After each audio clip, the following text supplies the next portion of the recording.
Welcome back to We Need to Talk with Dr. Darcy Sterling, where I give you the tools and skills you need to love better so you can live better. I have been a relationship therapist for about 28 years. And in that time, I've heard a lot of stories from people about why their relationships have failed. By far, the most common explanation I get is that they have a history of picking the wrong partner. People describe themselves as having a bad picker. The problem was in their choice of partners, not in how they co-managed the relationship itself. Today, I am making the argument that we all pick the wrong partner, which may send a shiver up your spine. I get it. People want to believe that there's a right person out there just waiting for us to discover. And we want to believe that when relationships fail, it's because it wasn't our person. And I am here to tell you, you will pick a partner who, over time, will almost certainly feel like the wrong partner. And it actually doesn't matter. Your relationship can work out anyway. You can still be happy. This conversation is not going to land like honey. I'm basically telling you that Santa isn't real. That said, if you're brave enough to lean in, you might emerge with a paradigm shift, a change in your philosophical view on how you see successful relationships and what the necessary ingredients are. And most importantly, with hope. Because if there's no right partner, it just might mean that the person you're with or the one you're inclined to swipe left on could be someone who fulfills you. With me today is my niece and co-host Ashton Tardif with what I imagine will be a fire hose of questions. So you mentioned in your intro that we will pick a partner or partners over time that we will feel is wrong. And you said it actually doesn't matter. And I'm going to disagree here.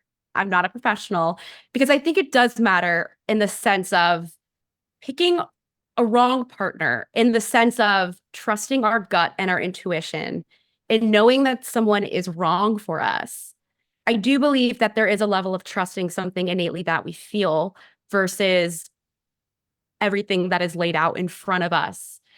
And I understand that relationships are effort and work, but I just think it's more complex than that. And essentially, I've picked a wrong partner, quote unquote, that I once thought was right. So I want to get a little bit more clarity from you on what you mean by saying we all pick the wrong partner. And I want to honor what you just said, which is really important. And that is when your instincts are telling you this is not right. So backing up for a second, as I was outlining this episode, it occurred to me that the premise or the thesis of what I'm going to be talking about could unintentionally broadcast to people who are in domestically violent relationships or abusive relationships of any sort that they shouldn't trust their instincts. And I want to start off right from the get-go. I am not talking about people who find themselves in emotionally, physically, or sexually abusive relationships. How do you know if you're in a sexually or physically inappropriate relationship? Those are easier for me to explain.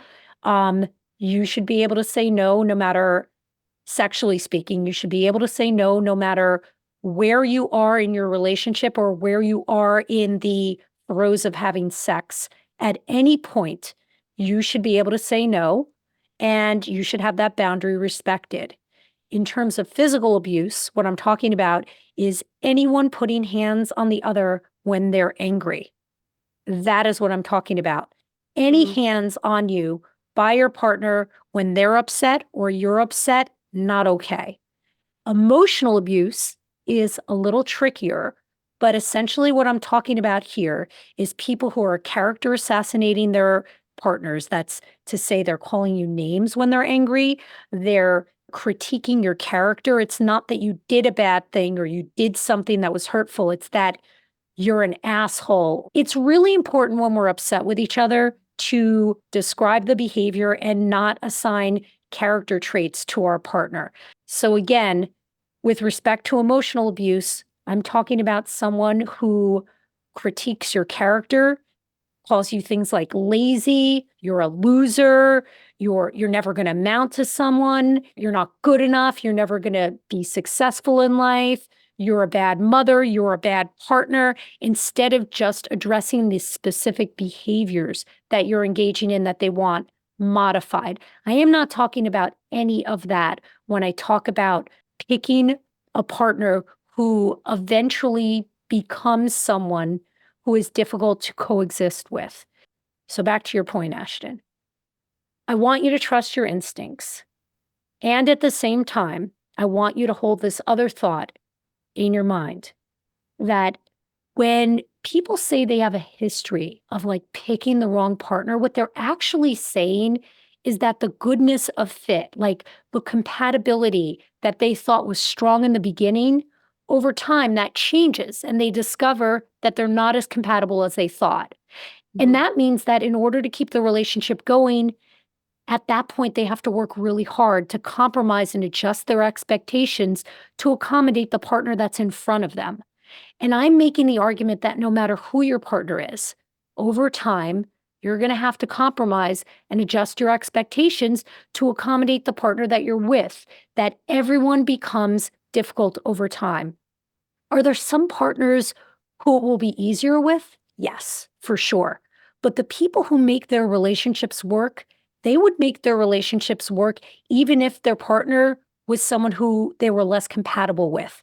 Their relationship works because they put in the work to make it work. It does not work because it's easy. I challenge you to ask anyone in a very long-term relationship, 5+ years, is the relationship work? I challenge you to find anyone who will say no, it's effortless. So Right. what most of us do is we make long-term commitments really early on in a relationship before it becomes challenging. And we do it to bottle that happiness and that joy that we feel in that moment. But as I've told you for years and years and years, Ashton, emotions, they ebb and flow, they change. They can't be frozen in time. What makes us happy enough, ironically, to want to make a long-term commitment is usually the stuff that the long-term commitment kills over time.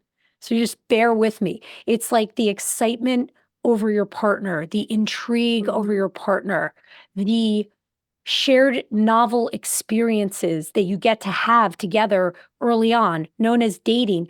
Those things diminish over time. We're not easily surprised by our partners when we've been together for a while, and most people stop dating over time, which I do not recommend. Right. So early on, what we try to do is we try to bottle joy and passion and happiness. We try to make these emotions permanent, but nothing is permanent, least of all emotions. And that's actually the good news, especially when you're having a shitty day and you want to curl up and cry all day. Just know that that emotion will dissipate just like joy will. You're not always going to feel any one way. You know, what is permanent is change, and your partner will change and transform from someone who you have a relatively easy fit with to someone who will increasingly, over time, disappoint, frustrate, and occasionally hurt you. And that's, maybe your partner's just someone 2 years into the future who becomes tired from their work week and they want to bail from plans with family or friends on the weekend. Maybe they don't see what a mess they make in the kitchen when they cook, and they're fine just leaving the kitchen a mess until the next day or until their next day off. Maybe they cheat on you. Who knows? Maybe Sorry, they have I had to. Maybe they have a maladaptive coping mechanism to discomfort and commitment or whatever it is that is stressing them out. Maybe they go silent when you're trying to have a serious conversation with them and they just shut down. When you become aware of these tendencies, you will question, if only to yourself, whether you've picked the wrong partner, when in fact you have just picked a partner who's a human being with whom you have to work to coexist. I mean, I argue that give any relationship enough time, you will hit a point where you have to work to make the relationship pleasurable, and you will question if you've picked the right partner because we don't talk about this stuff. And we make it seem as if when it's the right person, it's kind of going to be effortless.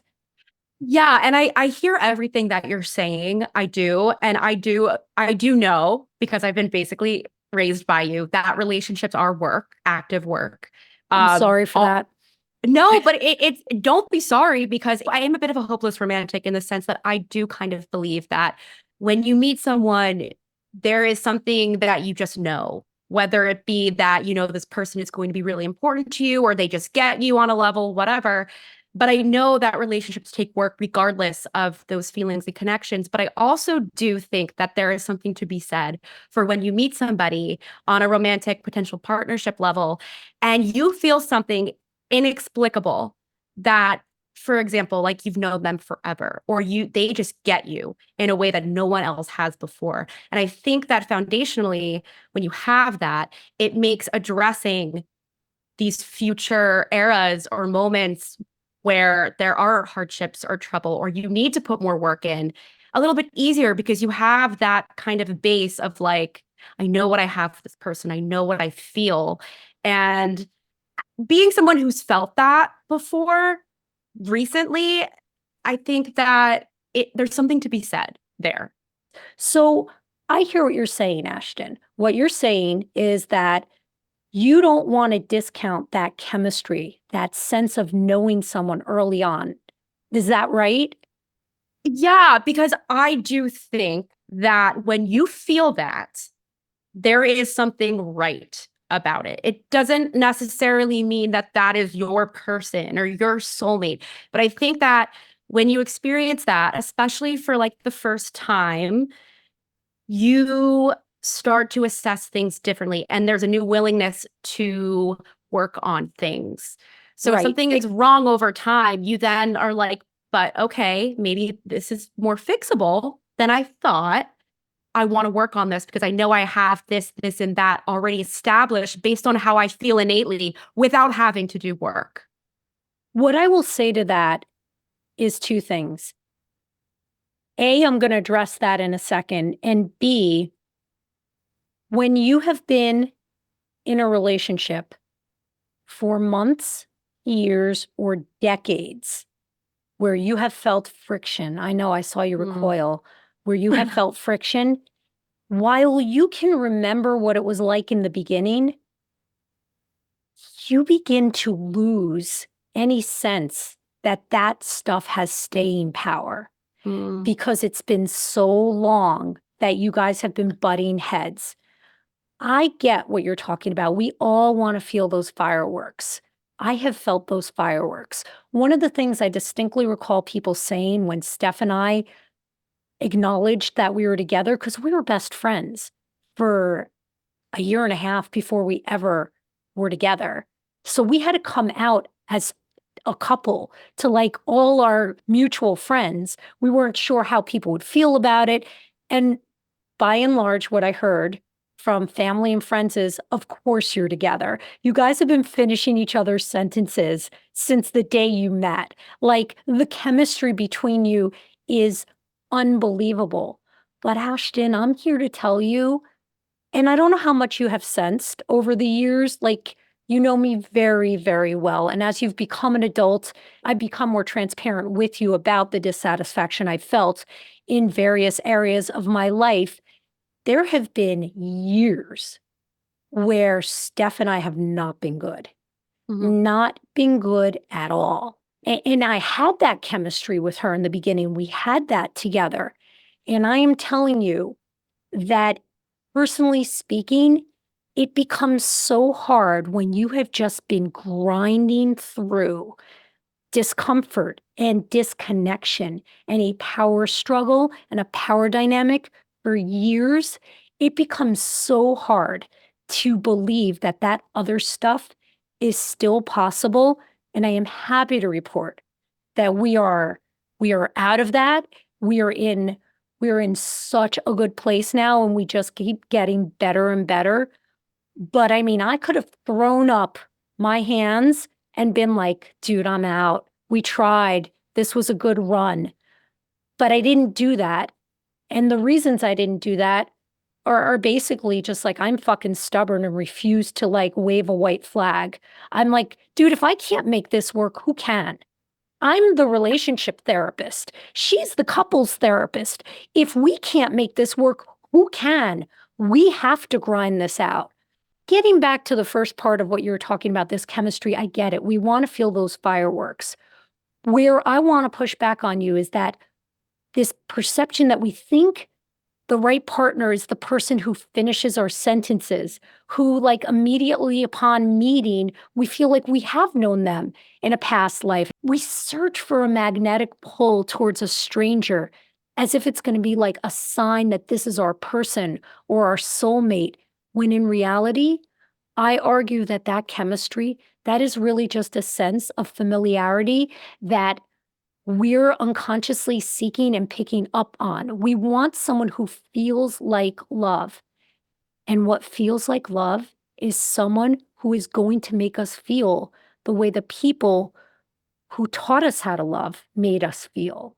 And those are our parents. And unless you won the childhood lottery, that is not going to end in happiness or a smooth passage through time. Okay. And Yeah. so I can tell you that in hindsight, Steph and I can both point to ways in which some of the stuff that felt so magnetic to us was just, I remind her of her dad, and she reminds me of the good parts of my mom. Full stop. Oh, And listen, Ashton, in the absence of chemistry, to your point, when you don't feel that with someone, every fiber of your being fights against the match. It feels forced. We don't feel a sexual pull. We don't like light up when we're together. I argue that that actually means you picked someone different from what your nervous system is used to. And for most of us, I think that's going to be a good thing. and I acknowledge that. I understand what you're saying. Like I'm literally processing as I sit here. When I say like you have a chemistry, for example, we all know what that feels like. Obviously, like physical chemistry, sexual chemistry, but I think there's also a layer of like emotional chemistry that, at least for me, that comes into play that I'm able to pick up on and read immediately and be like, this makes sense to me. I get that. Everything else can come later because that's such a priority for me. I know it's different for everybody else. So, if I'm hearing you correctly, are you saying we're mostly going to be drawn to the quote unquote wrong partner because of immediate feelings of some form of chemistry? And why couldn't we have both? Like, could you take immediate chemistry and then turn it into, the ideal right relationship? You can, absolutely. And that is so important that you keep both of those things in your head at the same time. I'm saying you can't rely exclusively on chemistry. No matter Right. who you're with, you Mm-hmm. are going to, over time, need to rely on relationship skills Mm-hmm. in order to get past the tough times. And there will be tough times in every relationship. The extent to which people get through it really boils down to each individual's capacity for tolerating discomfort, caring about or prioritizing or being connected to through their values and principles, the vows or the commitments that they made, and prioritizing that over their short-term momentary feelings. Mm-hmm. And trying to keep that clear in your head, even when your momentary feelings are basically all you can remember because it's been so long since you felt that chemistry. Mm-hmm. So, can you outperform chemistry? Absolutely. I'm a living example of it. It's a lot of work. You have to learn relationship skills. You have to be willing to be wrong.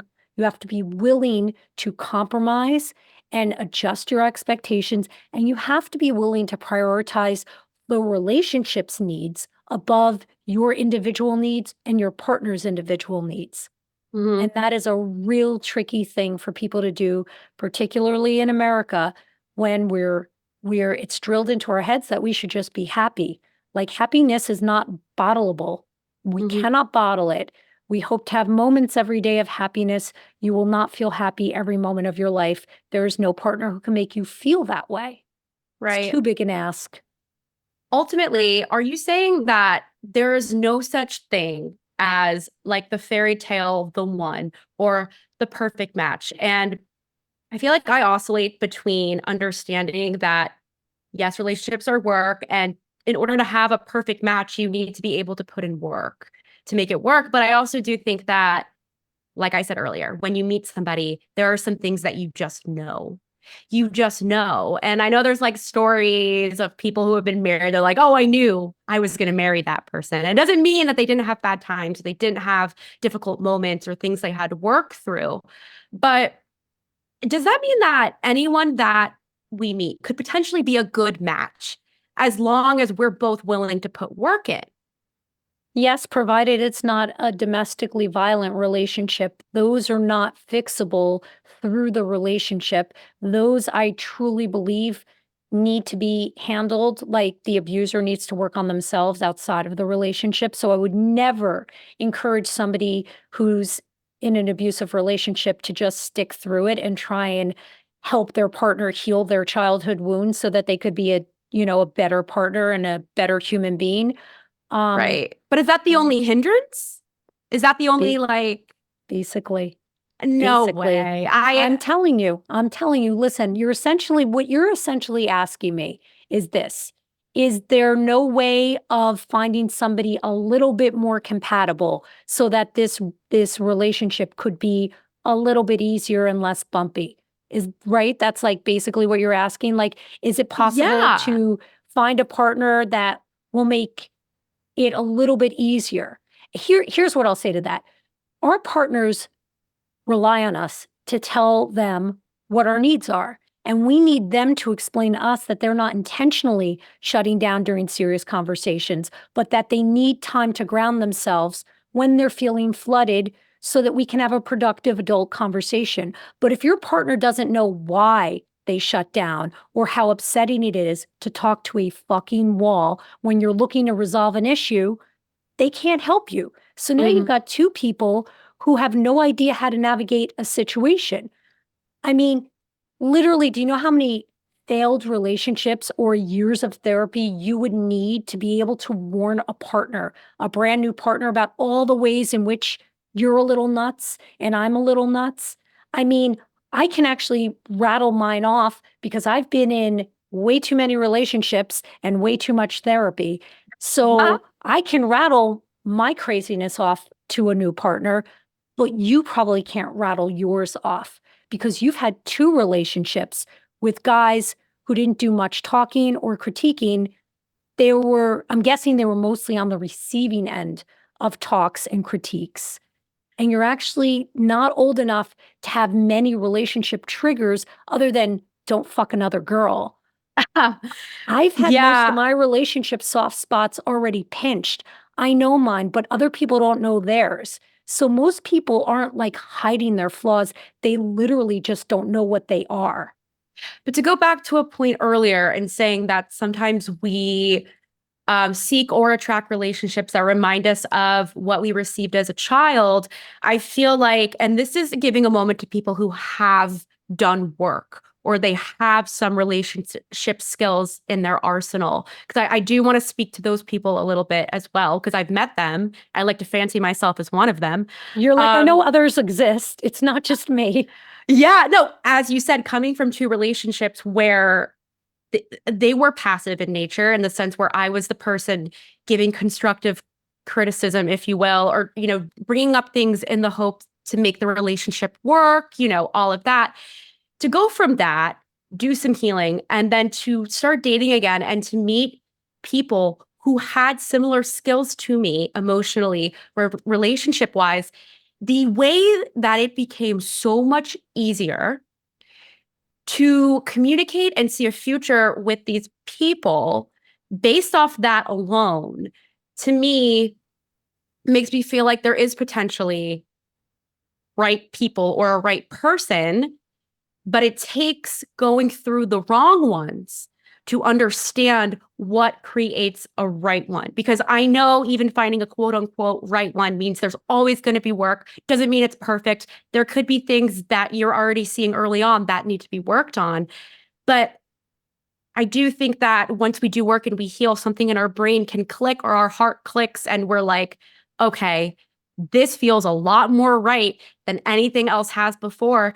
And you are more, I guess, inclined to do the work. How does this apply to people who have relationship skills, essentially, is what I want to ask here. What I hear you describing is shared values and principles. You have the value and the principle of, I need to be curious and I need to be willing to learn and grow throughout my life and certainly throughout my partnership with another human being. And what I'm learning as a single woman now is that there are some people who also have better developed relationship skills and have a growth mindset.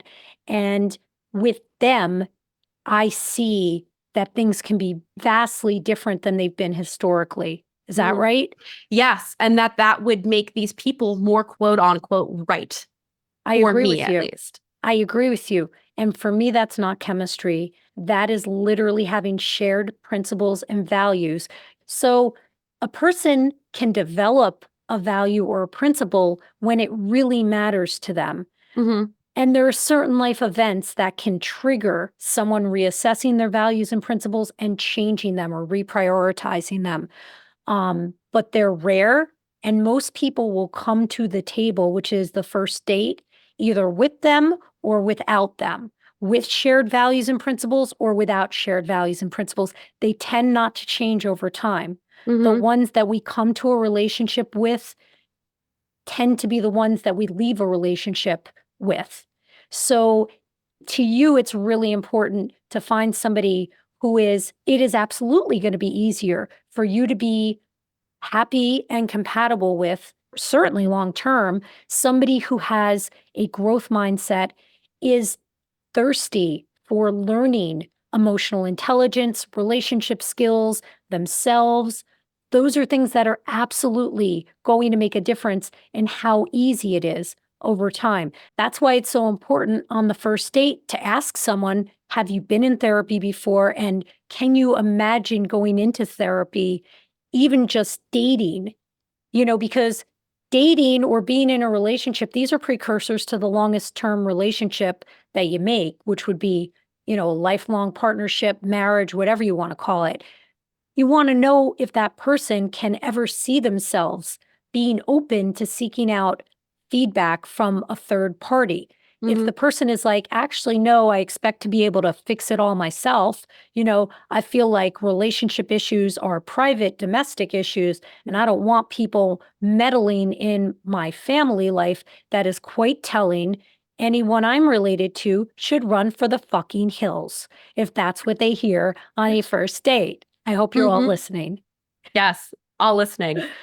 And you'll be happy to know that therapy is actually on my Hinge profile because it's a very quick way for me to weed out how people feel about that, because that's just like, obviously, that's a deal breaker for me. Hello, look at this podcast. I want to circle back to one thing quickly and ask a question here, because earlier you had said that we could make any relationship work if we put the work in. But my question to you is, why would I want to do that with somebody knowing that I could potentially find somebody else that could make it easier already being equipped with relationship skills? And the reason that I was inspired to ask you this question is because after the throes of my breakup, when I started dating again, I was telling you about my experiences. You said something to me that has stuck with me. And you said, Ashton, whoever you date next, I want you to ask yourself, is this as good as I want it to get? And obviously things evolve. Relationships require growth. We learn more about each other and there's work. But what if or anyone looks at someone and is like, you know what? We could probably make this work. It would take a lot of time, but I also know that it's very probable that I could meet somebody else who can already meet me here and we can grow together. So what'll happen is this. You'll meet someone who is perhaps closer to your level. However, there's still going to be strife and difficulty down the road. It's going to take you 2, 3 years to hit that level of security in the relationship to the point where both people's attachment systems become activated. And what I mean by that is attachment styles. We need lots and lots of safety and security to really become who we are in our natural habitat, which is to say, most of us get really weird in close, intimate relationships over time. Close, intimate relationships don't bring out the best in most of us. They That's a good maybe in point. some of us, but also largely aspects of our character that like people at first blush never see in us. And it's not that we're hiding it, it's that it's just not even activated yet. It's not even activated yet. So if you're in a relationship with somebody and it's uncomfortable and you say to yourself, maybe I could find a different person who can meet me closer to where I am. Yeah, sure, maybe you can. And then in 2 to 3 years, the very same thing, Ashton, I switched genders. I switched sexual orientations. Not only did I pick the most diametrically different human being to the one I was previously married to, both great humans at the time, you know, he wasn't bad. 13 years, that wasn't bad. You know, the divorce was far worse than the relationship. So I am not going to shit on the relationship too much. I picked such a different person. The same fucking things happened all over again. The same triggers, the same problems, the same manifestations. Common denominator. That was me. Yeah. I was the common denominator. There's no getting away from my growth and the growth that I have to experience as a human being in this life on this planet. I have to learn those lessons because picking a different partner is not going to make those lessons go away. Yeah. So, what a lot of theoretical perspectives in psychology will teach you is look, can you pick a different partner? For sure. But with this one, you know what you've got. You don't know what the next one's going to give you. And you're going to have to learn these lessons one way or another. Do you want to at least try with this partner? Do you want to at least try? And that way, you're not just kicking the can down the road 2 years, 3 years down the road, because you're going to have a good 2, 3 years with the person. It's going to be smooth. You're going to have a period of like bliss and smooth.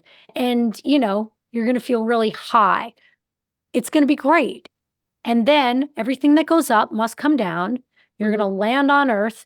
The lens through which you see your partner will suddenly clear one day. And you're going to be like, this again? Yeah. It's true. And to circle back, something you said about like us as individuals, it's true. The longest relationship we have is with ourselves. And You're so smart. Well, I've been learning that. I've been forced to learn that this past year. That's why I've been prioritizing my relationship with myself, because you can't break up with yourself. So, No. and as much as I would like to think that I could, or transform myself into somebody that isn't aligned with who I should be, it doesn't work like that. So I want to get clarity here in asking, are you saying that we should try dating people that are out of our typical comfort zone? You could. I'm saying that one way or another, you're going to learn relationship Or our skills. type. It's your right. Yes. Yes and no. I'm saying it doesn't fucking matter. One way or another, you're going to have to learn relationship skills. There's no getting away from it. If you want to be happy in a long-term relationship, you're going to have to learn like the 5 or 7 basic relationship skills. You're going to have to learn compromise and how to take another person's perspective and how to communicate and how to have scary conversations and how to be on the receiving end of scary conversations and how to sit with discomfort. You're going to have to learn how to make up. You're going to have to learn how to repair. You're going to have to learn how to have a fight. You're going to have to learn how to negotiate and how to compromise. You're going to have to learn about your partner's likes and dislikes, and you're going to have to be able to behave in a way that shows them that you know who they are. You can do that with the person who you feel fireworks with. And, or you can do that with someone outside of your type. What I'll say to that question is this. So often, I am a relationship therapist. People reach out to me when they want relationship and dating help. It is very common for me to share people's screens throughout the week because they're not having a good experience on the dating apps. And they're telling me nothing's working. The dating pool sucks. Not these apps suck. Everything sucks. I get it. Dating digitally is not great. I No. understand that. It's not, let me tell you, it wasn't great when we had to go to bars either. So vulnerability and meeting new people and withstanding rejection and withstanding being overlooked for other people, that just sucks across the board. But what happens in a session when my client is kind enough and open enough to share their screen with me and show me their Bumble profile? Wait, you literally do that? Oh, yeah. Yeah, because I'm like, no, I need to understand what you're talking about. The dating pool sucks. Show me what you mean. Wow. You can't imagine how open-minded the client becomes when there's a second set of eyeballs on the dating app and on the bios and someone there to remind them of what their longer term goals are. And I know my clients so well, and I can call out some of the stuff that is really about old stuff in their lives and not really about them keeping their long-term goals in mind. We all have types that we're drawn to. Show me a troublemaker or a broken soul, and I'm like a moth to a fucking flame. This is why I picked this profession, so I wouldn't carry it out in my personal life. But that is what I'm naturally drawn to: the troublemaker, the broken person. That's why we're so close. Stop. Just kidding. I've been healed. I'm a work in progress. This is what I am naturally drawn to. It is important when I'm working with a client for me to see the things that they're talking about so that I can begin to, I'm not going to say that I can draw a line between cause and effect. It's not that simple. Things are complicated, they're nuanced, but it is astonishing how many more candidates people are able to swipe right on when I'm sharing a screen with them than without me. And what they'll often say is, I got to tell you, Darcy, we got lucky today. And maybe that's true. Maybe that's true. And also, I probably helped you open your eyes a little bit wider and helped you open your heart a little bit more. There's nothing quite as scary as being rejected and liking someone and letting them know that you like them first and waiting for there to be a match. Like, that's an incredibly nerve-wracking, vulnerable exercise to engage in. And I get it. I get it. But I am suggesting that if you don't want to replicate your childhood experience, I've jokingly said to you, but I kind of mean it. Give me your dating app, Ashton. I know. I was just about to say, well, I think I know what we'll be doing after this wraps. Well, there was a moment where we did that, where I screenplayed my Hinge onto the TV, and we all, as a family meaning you, me, Steph, and Danielle, I let you guys weigh in on if I should swipe on people. And that to me was more of a game because I wasn't looking for a serious relationship at that time. If I'm not wrong, that is how the last boyfriend got selected, correct? No, he wasn't, but he was how a few dates got selected, for sure. Okay. So what I would suggest is give your friend your phone, let them swipe so a different nervous system is looking for you. Wait, the two best dates I have ever been on was my last relationship, and I did not want to swipe right on him. I wasn't sure. I wasn't convinced. I didn't want to do it. And I didn't even want to go on the date. And then I did. And then we dated for 2 years. And then I would say the other best date I've been on was someone where I also wasn't sure about it. And I had to sit and think and not go with like what I usually would. So what I hear you saying is that following this advice is what landed you in 2 failed relationships. You know what? Here's the thing. Yes and no. I learned incredible things from both of those relationships, and I don't regret either of them. And it opened me up. It opened me up to giving other people on the app a chance. And it also reminded me that we're all people and we should be looking for other things that our eyes can't always see. Love is blind. That's the whole premise of it. And like our dating apps are the exact opposite of that. Absolutely. I actually have a rule for myself when I swipe now is even if I know from the first photo I am not attracted to you, I will still give you the grace of going through your whole profile and reading everything for the most part, because I want to make sure that I'm not just swiping left on like physical attractiveness. I want to make sure that I'm swiping left because you categorically do not line up with what I'm looking for outside of your physical representation. That's great. And what I will say to that is that it is my belief, and my clients will eviscerate me for saying this, and they will probably prove me wrong in upcoming sessions, which is fine. It will not be the last time I'm wrong. When people have a belief that the dating apps suck and that the dating pool is limited or their person is not there, they have a tendency to swipe left very quickly. They do. Our brains hunt for evidence to confirm our beliefs about our experiences in life, because what we want above all else is to feel like we're sane and we're seeing the world accurately. So rather than be happy, we want to be right. And that is mic drop. That was a mic drop. Yeah. That is why I like your rule of saying, no, I have to look through the whole profile before I rule someone out. And that is something that happens when I share the screen. I'm like, wait, can we just scroll down and see the other photos? And then often my client will be like, look, they don't even look like the same person. And I'm like, shall I show you 3 pictures of me just from this week in which I look like 3 entirely different human beings, had makeup on in all of them, and yet unrecognizable. I don't think the FBI could track me based on these 3. You know what I'm saying? It's like, yes.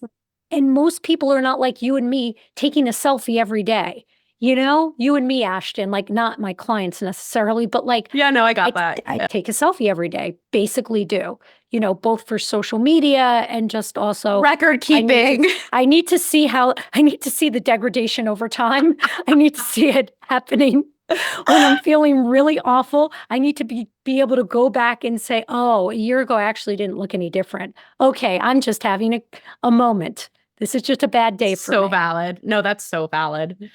For people who don't have relationship skills, but want them, especially if you're single, how can they learn them besides listening to this podcast? Well, I would argue that there is something of a primer in relationship skills theory, at least listening to this podcast. So first and foremost, you're not going to get, people who listen to this know they're not getting this information on other platforms. They're not. This is not a redundant, and I'm not trying to be arrogant here, but we go deep, we go dark, we go honest. And that doesn't always rain honey on everyone, and I get that. The podcast itself has lots of great nuggets in it, and over time we'll continue to hit on real important relationship skills that are needed. Maybe at some point we need to break each relationship skill category down into its own episode. Or, I do have a relationship skills course that is not available. Sorry. She gives and takes away all in one breath. However, if you're listening to this and you're interested in committing to a 9-week course where everyone starts at the same time and ends at the same time, email me, Darcy at AskDrDarcy.com. And if enough people want it, I will open the course. But the essence of that course is basically like a college course for people who want to learn relationship skills. And at the end of 9 weeks, everyone starts at the same time, ends at the same time. And Steph and I co-facilitate it, which is interesting because Steph's a couples therapist. She gets a whole different view and perspective of relationship skills than I do. And I'm so grateful that mine is limited to one person at a time. I have no idea how she does what she does, but I'm grateful that she does, so I don't have to.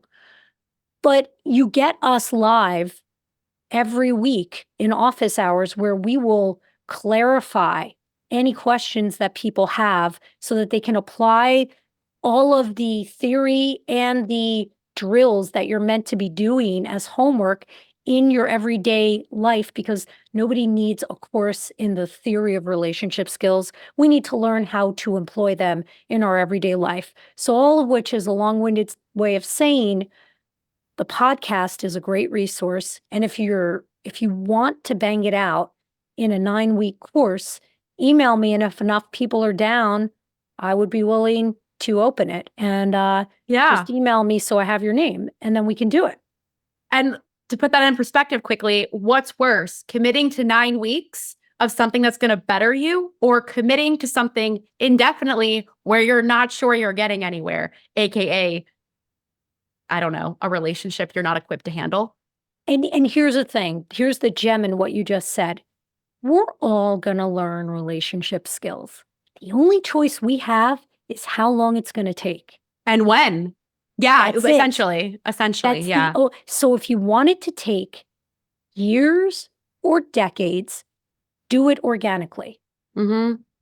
But you're going to come out having wounded your partner unintentionally and with little microcuts on your heart as well from your partner who also unintentionally inflicted wounds on you.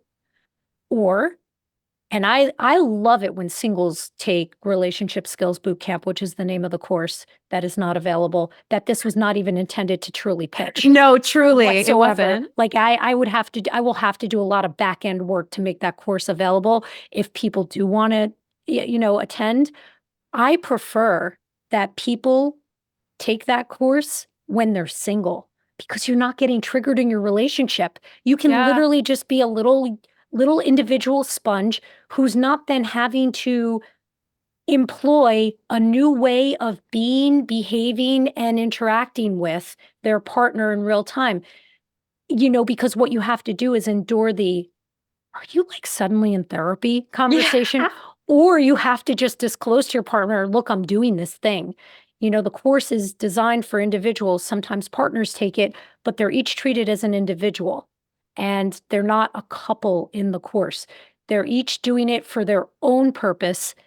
And I do think it's easier to learn when you're single than it is in a relationship. Mm-hmm. So, the only choice you have is how much time you invest in learning these skills. If you want to be happy in relationships, any of them, you have to learn how to behave. Yeah. And it doesn't come naturally to us. And to be happy with yourself to an extent, which I've been learning. But more about that maybe on a future episode. On that note, I think I should go ahead and read us out. We Need to Talk with Dr. Darcy Sterling is a Sterling Standard production. This episode was produced by Darcy Sterling. Editing and sound engineering by Bart McGall. Our theme music is by Trending Music. Special thanks to Amanda Christiani, Preston Smith, and Stephanie Sterling. If you know someone who would benefit from hearing about this topic, please share this episode with them. If you have a question or a comment, email us at darcy@askdrdarcy.com. We'll be back on Tuesday with another episode packed with the relationship, dating, and mental health hacks you've come to expect. References, as always, are linked in the show notes. Thank you, Ashton. Thank you.